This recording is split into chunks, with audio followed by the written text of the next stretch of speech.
آپ مجھے کو سامنے رکھیے، میں ایک انسان ہوں، مکلف ہوں اللہ کے ہاں، جواب دہ ہوں، رسپانسبل ہوں، اکاؤنٹیبل ہوں۔ کچھ چیزیں مجھ پر وارد ہوتی ہیں، کوئی مصیبت آ گئی، کوئی تکلیف آ گئی، کوئی بیماری آ گئی، کوئی نقصان ہو گیا، کچھ ہو گیا۔ اب نوٹ کرنا چاہیے کہ اس کے کچھ اسباب ہوں گے، مادی اسباب ہیں یا کچھ اور لوگ ہیں، کسی نے میرے گھر کو فرض کیجئے کہ کوئی نقصان پہنچانا چاہا ہے، اس نے کام کیا ہے، کسی نے مجھے اٹھا کے پتھر دے مارا ہے، تو یہ سارے فیکٹرز ہیں، لیکن یہ شے بالفعل مجھ پر نہیں وارد ہو سکتی اگر اللہ کا اذن نہ ہو۔ لاکھ سارے اسباب و وسائل ہوں اور لاکھ ساری دنیا ہو، ایک حدیث میں الفاظ آتے ہیں کہ اگر جان لے حضرت عبداللہ ابن عباس، اعلم ان الامت لو اجتمعت، کہ اگر پوری قوم جمع ہو جائے کہ تمہیں کوئی فائدہ پہنچا دے، نہیں پہنچا سکتے مگر اس بات کا جو اللہ نے تمہارے لیے طے کر دیا، اور اگر پوری قوم مجتمع ہو جائے تمہیں کوئی نقصان پہنچا دے، نہیں پہنچا سکتے۔ تو یہ اسباب و وسائل جو مجھ پر آ رہے ہیں، ان میں جو ہے فیصلہ کنشے اذن رب ہے۔ تو میں یہ بھی کہہ سکتا ہوں مجھ پر یہ اس کی لائی ہوئی مصیبت آ گئی، اور یہ بھی کہہ سکتا ہوں کہ اللہ کی طرف سے مجھ پر آیا، وہ خیر ہو یا شر ہو، والقدر خیر ہی و شر ہی۔ بھلائی کسی نے کرنی چاہیے، اس کا مجھے احسان ماننا چاہیے، اس کا مجھے شکریہ ادا کرنا چاہیے، کوئی بدلہ دے سکتا ہوں تو دینا چاہیے، یہ دنیا کا معاملہ ہوگا۔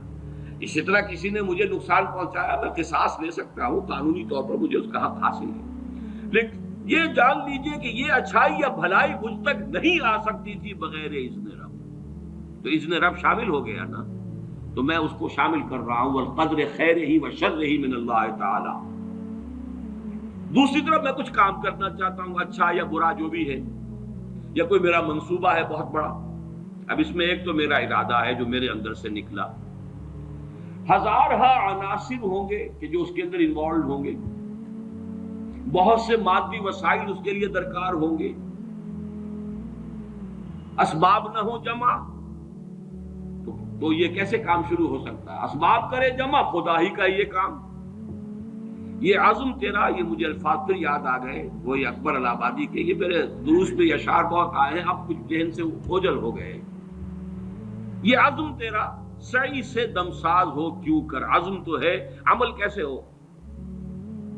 اسباب نہ ہو جمع تو آغاز ہو کیوں کر، اسباب کرے جمع، خدا ہی کا ہے یہ کام،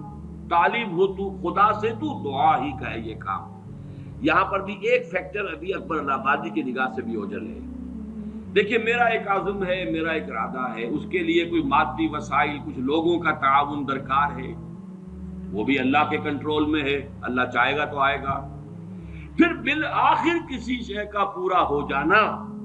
آخری درجے میں پھر اللہ کے اذن کا طالب ہے۔ یہاں تک کہ حضور نے فرمایا کہ جو لقمہ بھی ابن آدم کی حلق سے نیچے اترتا ہے،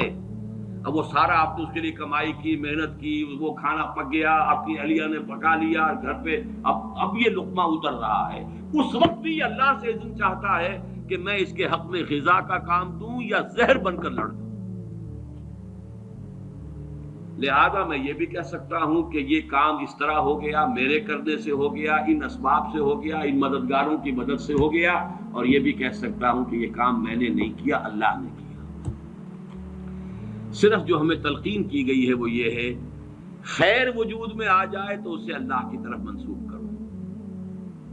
الحمدللہ الذی ہدانا لہذا وما کنا لنہتدی لولا ان ہدانا اللہ،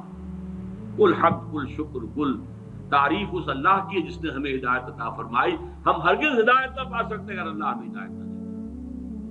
غلطی ہو جائے تو اسے اپنی جانب منسوب کرو، ربنا ظلمنا انفسنا وان لم تغفر لنا وترحمنا لنکونن من الخاسرین۔ شیطنت اس کے برعکس ہے، خیر ہے تو میری، میں نے کی، اور شر ہے تو اللہ تو نے کروایا۔ فبما اغویتنی، اے اللہ تو نے جو مجھے اغوا کیا ہے، تو اب میں ثابت کر کے رہوں گا کہ یہ آدم اس اکرام و تکریم کا مستحق نہیں تھا جو تو نے اس کو عطا کر دی۔ یہ ہے شیطنت، شیطانیت، اور وہ ہے آدمیت۔ غلطی ہو، خرابی ہو، اپنی طرف منسوب کرو، اور اگر کوئی خیر ہے اللہ تیرے عشق نچایا، تیرے عشق نچایا، تیرے عشق نچایا کر کے تھیا تھیا، چھیتی بوڑی وے طبیبا نہیں تے میں مر گئیاں، چھیتی بوڑی وے طبیبا نہیں تے میں مر گئیاں، تیرے عشق نچایا کر کے تھیا تھیا،